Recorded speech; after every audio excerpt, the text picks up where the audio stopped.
Hello homeopath, आज हम एक ऐसी मेडिसिन के बारे में बात करेंगे जिसे बात करने का सबसे अच्छा टाइम नहीं है, क्योंकि भी गर्मियाँ खत्म हो रही हैं और ठंडियाँ स्टार्ट हो रही है। इसके लिए स्पेशली डॉक्टर हनुमंत सर ने भी एक लाइन बोली है, when the days are hot and the nights are cold, जैसा कि अभी हो रहा है। तो आज की वीडियो है डलका मारा के बारे में। इसमें मैं आपको एक शॉर्ट स्टोरी ट्रिक बताऊंगी जिसमें सारे इंपॉर्टेंट पॉइंट्स कवर होंगे। उसके बाद से हम पर्टिकुलर्स के बारे में बात करेंगे। जैसे यूनिवर्सिटी में आपके 10 नंबर के क्वेश्चन आए, 20 नंबर के क्वेश्चन आए, आप उसे आसानी से कर पाओ।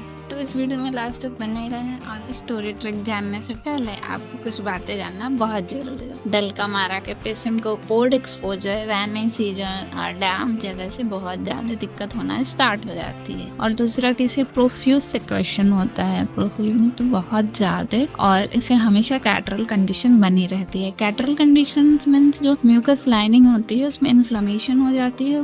तो चलिए स्टार्ट करते हैं। डलका मारा जी रहती है, इनके हस्बैंड जाने मन, ये बहुत ज़्यादा इरिटेबल रहते हैं, इनके हस्बैंड से बहुत ज़्यादा परेशान रहते हैं। तो एक टाइम सोती रहती हैं और उनका मुंह से सलाइवा निकलता रहता है, इन्हें आदत रहती है। तो जाने मन के मन में एक मस्ती सूझती है और ये बीटर स्वीट जो फूड होता है वो सोते टाइम ये डलका मारा जी के मुंह में डाल देते हैं। तो तिल मिला के इरिटेट होकर उठती हैं कि तुमने ऐसा कर कैसे दिया।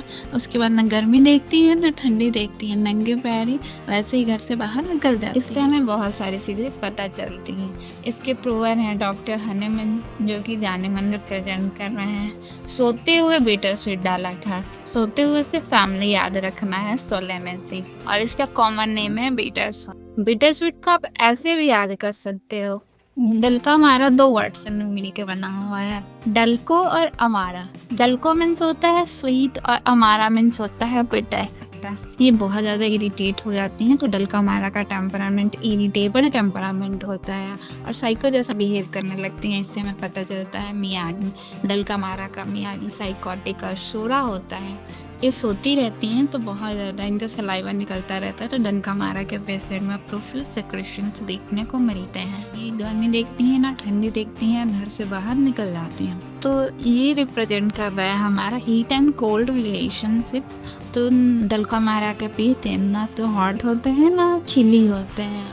घर से इरिटेट होके तो ये निकल जाती हैं, लेकिन बाहर होती रहती है बारिश।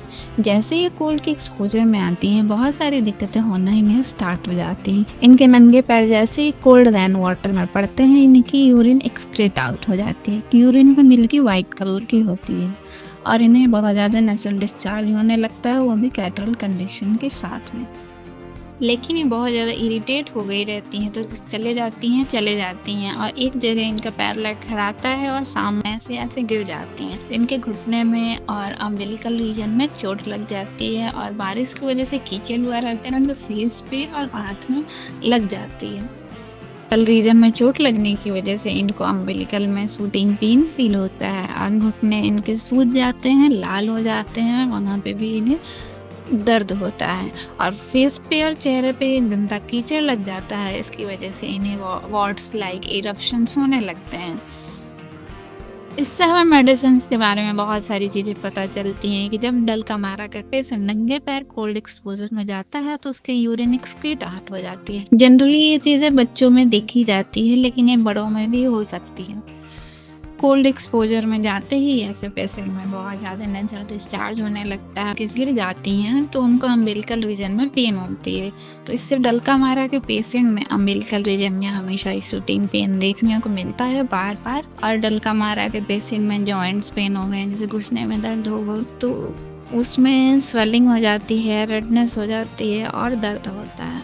और जनरली उसके फेस पे और हैंड्स पे वॉट्स लाइक इरप्शंस देखने को मिलते हैं। इनको बहुत ज़्यादा पेन होने लगता है, पूरी बॉडी में गिरने की वजह से एडिमा हो गई रहती है। तो सोचते हैं कि चलो घर चलते हैं। जब घर जाते हैं तो जान मन से पूछते हैं कि क्या हुआ तुम्हें, तो बताती हैं मैं ना जा रही थी तो ऐसे वैसे अपनी बातें उनके सामने अच्छे से नहीं रख पाती हैं। तो इन्हें बहुत सारे इरप्शंस हुए रहते हैं। तो जाने मन सर चेक करते हैं कि कहीं फीवर तो नहीं है इसे।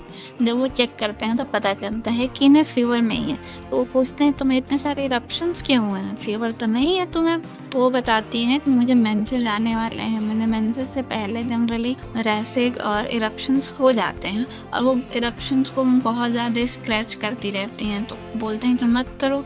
तो बताते हैं कि मुझे रिलीफ ही नहीं मिल रहा है, मैं क्या करूं? इस तरह मैं मेडिसिन के बारे में बहुत सारी चीज़ें पता करी थी। वो अम्बिलिकल रीजन के थ्रू मिली थी। इससे हमें पता चलता है कि जो डलकामारा के पेशेंट होते हैं उन्हें अम्बिलिकल रीजन में शूटिंग पेन होता रहता है और उन्हें घुटने में जो क्लेविकुलॉइड्स पेन जो होते हैं उसमें डलकामारा के पेशेंट में स्वेलिंग हो जाती है, रेडनेस भी देखी जाती है और दर्द भी होता रहता है। उन्हें फेस पे और हाथ में इरप्शंस हो गए रहते हैं। डलकामारा के पेशेंट में स्पेशली फेस पे और हाथ में इरप्शंस देखने को मिलते हैं और जब इनके हस्बैंड पूछते हैं तुम्हें क्या हुआ तो ये सही से नहीं बता पाती हैं। तो डलकामारा के पेशेंट में अधिकतर मेंटल कंफ्यूजन बना रहता है, वो अपनी बातें दूसरों के सामने अच्छे से नहीं रख पाते हैं। इन्हें इरप्शंस विदाउट फीवर होता है और इन्हें बहुत ज़्यादा स्क्रैचिंग होती है, जिन्हें स्क्रैच करने के बाद भी इन्हें रिलीफ नहीं मिलता है। यहाँ पे आपकी स्टोरी ट्रिक खत्म होती है। ये स्टोरी ट्रिक एक वीडियो में डॉक्टर संदीप कुमार सर द्वारा बताई गई थी, उसकी मदद से मैंने आपको समझाने की कोशिश की है। तो चलिए अब हम स्टार्ट करते हैं पर्टिकुलर्स।